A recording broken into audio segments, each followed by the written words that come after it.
Iskreno rečeno, da sam sve to planirao, vjerojatno se ne bi desilo tako. Znači, to je sve spontano, a dosta stvari kao što i vi znate, jer vi organizirate sad izložbu, ovise o ljudi koji organiziraju izložbe, o njihovom pronalaženju mjesta, financija koje nisu velike, ali ljudi obično nemaju potrebu dati novac za toleranciju. Kako se zove, za nogomet bi se dalo puno više, ali to je druga priča. Ja sam oduvijek još kao mali bavio se nekakvom vrstom aktivizma, počevši od omladinskog lista Polet i tako dalje i tako dalje. Tako da moje glavne ilustracije, moji glavni radovi su bili takozvani editorial, dakle za novine, za magazine. Tako da, ne znam, biti rođen u Bosni, odrasti u Jugoslaviji ili si postao invert ili išao van, kako ste povukao se u sebe ili išao van. Prema tome, ja sam od onih odlučio ići van, jer nisam se htio povući u sebe, jer sam se bojao da će me tu čekati.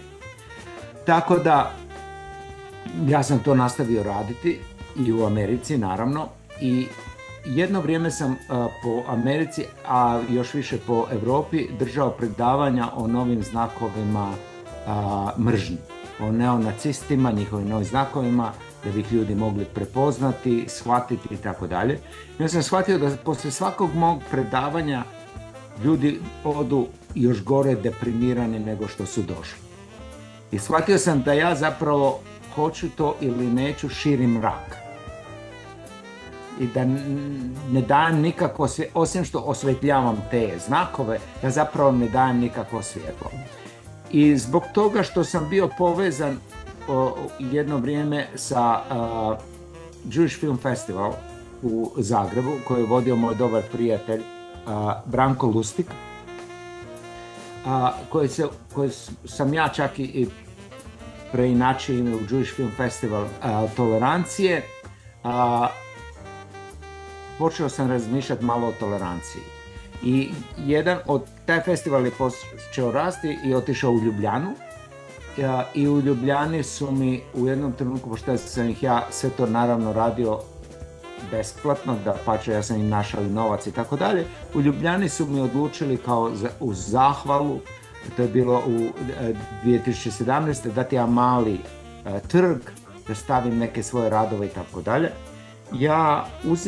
Ja sam jako ponosan što radim stvari besplatno. Moja firma, zapravo ja ni nemam firmu, samo nas je dvojica, radi 60% poslova besplatno, što mislimo da je važno. I isto tako, naravno, iskreno se može reći, zato što si mogu priuštiti to. Neki si to ne mogu, ali ja mislim da moram si priuštiti to. Dakle, u tom procesu ja sam mislio uzeti taj trg i napraviti, postaviti svoje radove, svi moji zlobnici, a i dizajneri, bi rekli, zato je on radio da se pravi važan. Ja sam shvatio da onda ja moram tu šansu da tamo izlažu dati drugima. Jer sam imao 24 mjesta za plakate, pozvao sam 23 umjetnika, jer mi je jedno mjesto trebalo za napisati o čemu se radi. Najvećih vjerojatno umjetnika koje sam u tom trenutku mogao dosegnuti da mi u sljedećih 2 tjedna naprave plakat. Oni su to napravili, mi smo ih stavili, izložba je bila izuzetno uspješna. Ja sam shvatio da je izložba trajala koliko tjedan dana i da ja imam 23 plakata i što ću s njima. Sad taj trud i tako dalje za ništa. Tako da je sve to krenulo tu organski. Onda sam shvatio ako ja preselim izložbu negdje drugdje, da mogu pitati umjetnika iz te regije da napravi i tako dalje i tako dalje. Dakle, to je bilo 2017. Otvaramo izložbu, još se nije počelo otvarati, kako se zove, u Brazilu. Biće večeras po brazilskom vremenu u 7 na večer i to će biti 203. izložba u 48 zemalja u tih ne znam koliko 6-7 godina. Dakle, iskreno rečeno da sam sve to planirao, vjerojatno se ne bi desilo tako. Znači, to je sve spontano, dosta stvari kao što i vi znate, jer vi organizirate sad izložbu, ovise o ljudi koji organiziraju izložbe, o njihovom pronalaženju mjesta, financija koje nisu velike, ali ljudi obično nemaju potrebu dati novac za toleranciju. Kako se zove, za nogomet bi se dalo puno više, ali to je druga priča. Kako se zove, i kao što znaš, ja i iz tvog iskustva ja to djelomično sufinanciram, odlazim, predajem i tako dalje, dok sad moram biti zloban, mogu biti malo zloban, dok moje drage kolege sjede kući i rade novac. Ujedinjeni narodi još uvijek imaju 16. novembar kao dan tolerancije. To je Međunarodni dan tolerancije. Oni vjerojatno jako dobro znaju zašto taj dan tolerancije nisu promijenili u dan inclusion ili uključenja. Zato što je to daleki san koji, imam osjećaj, postaje sve dalje. Inclusion je bila jedna totalno normalna, tako reći, stvar u zadnjih 3-4 godine za očekivati i imati u New Yorku i u nekakvim, kako se zove, tornjevima, Ivory Tower, što bi rekli Amerikanci, koji nemaju dosta dodirne točke sa ostatkom svijeta. Što je, ja mislim, su pokazali jako dobro izbori u Americi. Mi smo mislili, mislim na nekakve ove malo, kako bi se to reklo, lijepo, progresivnije, da nam je još uvijek jedna noga na toleranciji, a možda je već druga na inclusion, uključenju. Međutim, bojim se da posle ovih izbora moramo spustiti oba dvije noge natrag na toleranciju i nadati se da se to neće izgubiti. I moja najveća želja je da me netko sutra nazove i kaže svi imaju toleranciju, gotovo je, ne treba nam više izložba, i ja velim izvrsno, idemo početi raditi izložbu inclusion. Međutim, bojim se da se to neće tako skoro desiti. Uz to tolerancija lakše kao pojam i tako dalje, lakše može privući ljude s druge strane nego inclusion. Ili inclusion za dosta ljudi je istog trenutka odbojno, jer se tog boje. Dakle, da bi se pridobilo nekog da dođe vama, morate prvo početi od nekakvih, kako Amerikanci to zovu, common ground, od zajedničkog mjesta. Onda možete početi razgovor, ali bez razgovora mi i vi nema ni tolerancije, a još manje inclusion. Nekad davno je bila lijepa izreka koju sam ja volio, vrlo često ponavljam, na nesreću u zadnje vrijeme i češće. A to je kad staviš 3 ljevičara zajedno, oni odmah osnuju 4 stranke ili 4 partije. Kad staviš 3 desničara zajedno, oni odmah govore o boji uniforme. A tolerancija je uvijek confused i uvijek je, kako bi Amerikanci rekli, messy. Zato što uvažava svačije mišljenje. Desna strana uvažava samo mišljenje lidera i onih par oko njega. Njima je lakše stati u red, ali vrlo često puno lakše i u kolone i dizati nogu i ruku ako treba. Tako da, s druge strane, ako relativno objektivno razmislite, koliko posto ljudi je čitalo Tolstoja? Dakle, na koliko ljudi u procentu u svijetu u zadnjih 100 godina utjecao Tolstoj, a koliko od njih ne zna ni što je to? Ja sam to rekao i ja zaista to vjerujem da ja ne znam ja znam za ubicu jednog, ali ne znam za masovnog ubicu koji je slušao Beatlese. A da ne govorimo o Pink Floyd ili ovako nešto. Međutim, za neke druge tipove muzike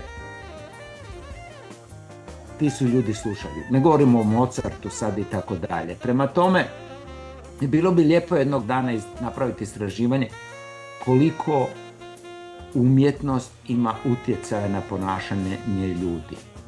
Koliko je netko Kardashians uništio kulturu Amerike.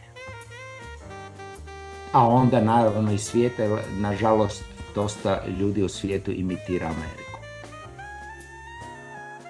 Djelomično o ovom što sam sad pričao ću predavati u Skoplju, znači predavanje koje se zove Dizajn i aktivizam. A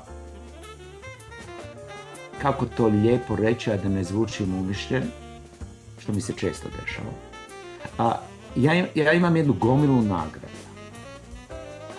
Ja imam 38 radova u kolekciji mome Modernog muzeja u New Yorku i tako dalje. Dakle, na nekom nivou bi se moglo reći da sam ja uspješan. Dakle, ja sam sad mogao sjediti u nekakvoj svojoj kući negdje, ne znam, na nekakvim otocima, tako dalje, brojati svoju lovu i, kako bi se to reklo, glancati svoje nagrade. Međutim, to mene ne veseli i nikad me nije veselilo i nije zanimalo. Naravno, kad dobijem nagradu, to je lijepo. Međutim, to se meni desi usput. Ja ne radim danas i crtam i mislim, za ovo ću dobiti nagradu ako bude ovako ili onako. Većina od 38 radova koje imam u MoMI, koje koristim kao primjer, su nastali na kuhinskim stolovima negdje u Zagrebu i tako dalje, jer sam u zadnji tren kod nekoga crtao na stolu ili sam kasnio i tako dalje i tako dalje. I neke stvari koje sam napravio za 3-4 sata su izložene ili u kolekciji MoMI. Ja zaista mislim da ta žurba, panika od kašnjenja i ljubav prema osobi zbog koje kasnim i crtam to ujutro, a nisam jučer, je negdje u tim radovima. Ja mislim da su to ljudi koji su birali radove u MoMI osjetili, pa su odlučili. Osjetite neko poštenje u radovima. Ja volim jako Arsena Dedića ili uzmimo Leonarda Cohena, jer kad oni pjevaju o ženi, vi znate da pjevaju o jednoj određenoj ženi, da to nije da pokriva sve žene svijeta, da im kupe, kak se zove, ili bilo šta već prodaju. S druge strane, ja bi relativno mogao, iako ja sam kreten pa se uvijek na kraju nešto desi pogrešno, zaraditi puno novaca. Da li bi taj novac osigurao budućnost moje djece? Da li taj novac im može za 10 godina kupiti čisti zrak? Da li taj novac za 10 godina može spasiti od eventualno rata, terorizma i tako dalje? Sumnjam. Možda mogu lakše bježati, možda imaju negdje za bježati, ali još uvijek moraju bježati. Prema tome, s druge strane, i to ću spomenuti na predavanju, ako ste vi doktor, ja to često spominjem, ako ste vi doktor, ko je vaš klijent? Da li osiguravajući zavod koji vas plaća, ili bolnica, ili pacijent? Prema kome vi imate odgovornost? Da li vi ćete propisati jeftiniji, lošiji lijek zato što će vaša institucija zaraditi više novaca na tome, ili ćete prepisati lijek koji treba tom pacijentu? I svaka profesija je tako. Na raznim nivoima. Doktori drastično, čovjek može umreti, ali u drugim profesijama se da umreti. Dakle, prije svega svi mi, bilo što da radimo, moramo biti dobri građani. Misliti na naše sugrađane i napraviti sve da im napravimo život nešto lakši, ako ne ništa drugo, onda ne otežavati im život. I to je dužnost i grafičkog dizajnera i svih ostalih. Prema tome, ja kao grafički dizajner pazim da ne radim svašta. Jer kome treba još vizualne polucije? Kome treba još jedan loš dizajn? Kome treba još jedna loša pjesma, još jedan loš film, još jedno loša zgrada, loša cesta, loš auto? A naročito ako je još i skup. Kad smo spomenuli auto, jedan mali primjer da ne mislite. Meni se neke stvari dešavaju u životu, a da ih ni ne znam. Ja nisam, kad sam bio mlad, bio svjestan okoline, čistog zraka i tako dalje. Međutim, ja nikad nisam volio aute i motore jer je to ulje, smrdi i onda ne mogu crtati jer mi zamasti papir. To mi je negdje u podsvijesti bilo. Tako da se ja jedan stariji gospodin danas koji nikad nije bio vlasnik auta ili motora. Ja imam vozačku dozvolu, u Americi ne može se biti, tako reći, bez toga. Ja vozim auto, iznajmljeni auto i tako dalje, kad mi treba. Ali ja nisam nikad imao potrebu imati auto. Što mi dosta uštedilo novaca za neke druge stvari. S druge strane, da kupim Teslin ovaj kamion, pick-up truck, ne mogu ga dovesti u Zagreb da se pravim važan. Da sam u Njemačkoj možda, ali tako da se moram samo praviti važan svojom ljepotom i pameću. I molim vas, nemojte se smijati na to.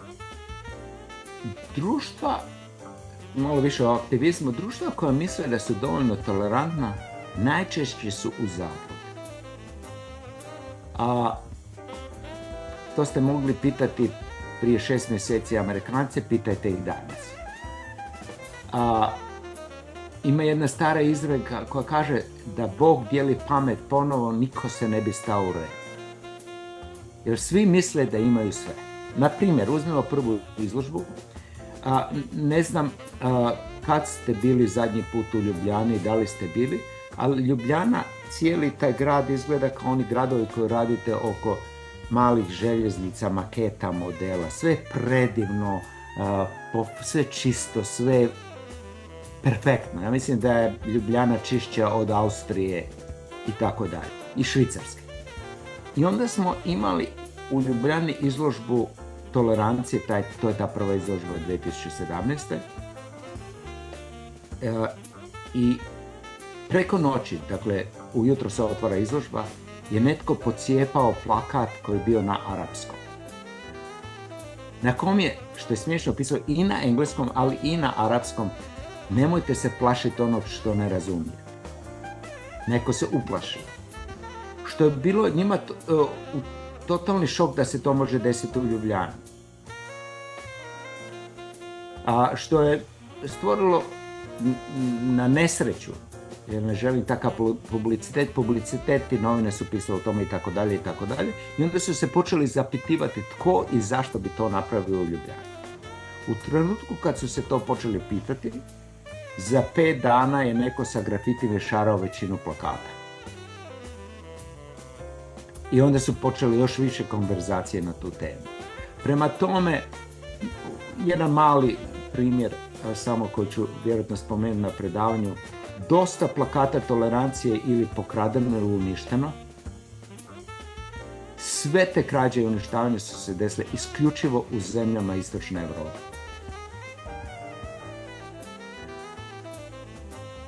A sad zaključite što hoće. Dakle, bojim se da tolerancije nikad nije dosta. U trenutku kad mislite da vam je dosta, da imate dosta tolerancije, mislim kako bi Amerikanci rekli, spustite gard i počnu se dešavati loše stvari. I mislim da je to netko u Beogradu predivno rekao, mislim da je možda Šumović, i mrak se širi brzinom svjetlosti. U trenutku kad ugasite svjetlo, mrak je tu. Prema tome, to svjetlo treba konstantno održavati. Ja kad sam bio mali, kad sam odrastao, ja sam odrastao i obrazovan sam u Jugoslaviji, nisam bio toga toliko svjestan.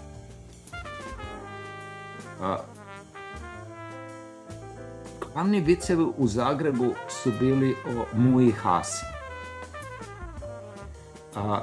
Start novina za koju sam radio,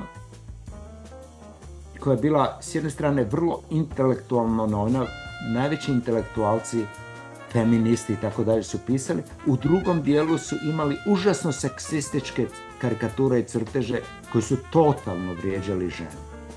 Dakle, to je kad ste u sredini i to postane tako normalno da ti to nitko ne preispituje.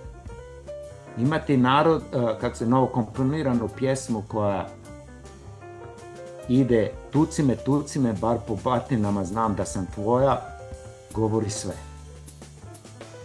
Dakle, međutim, na sreću, ja sam imao vrlo, vrlo pametnu ekipu oko sebe, govorim sad o startu i poletu.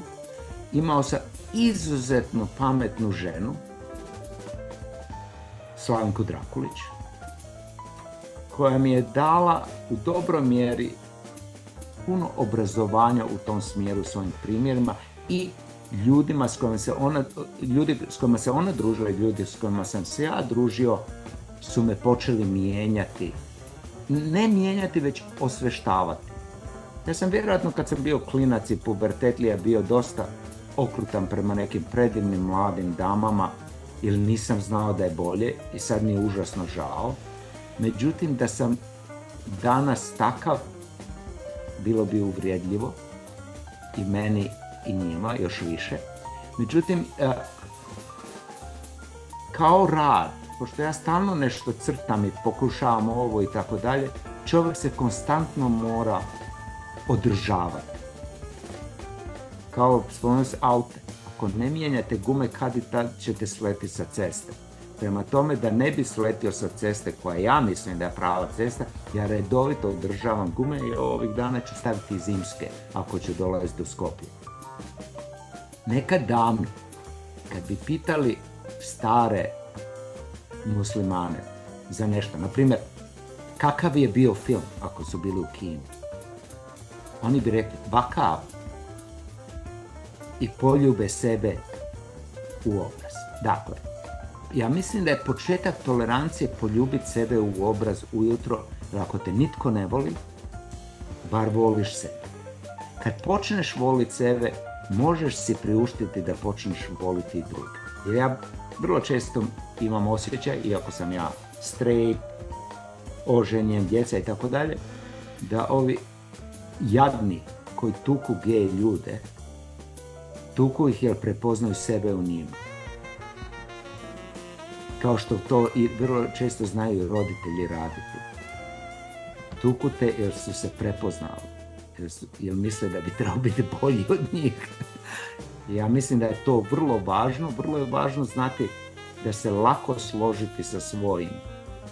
Užasno je teško reći svojima da nisu u pravu, jer se to zove izdajica, ovo, ono i tako dalje, i mrzete više nego neprijatelj. Nije lako, ali je lijepo. Ja sam svojevremeno stavio čak i na Facebook jednu kratku irsku priču.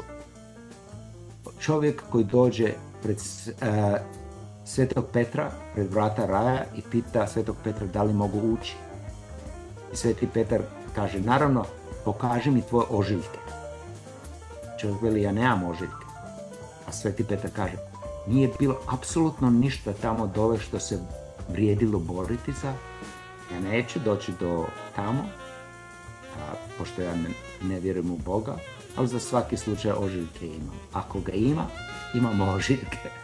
Dakle, ne smije se bojati ožiljaka.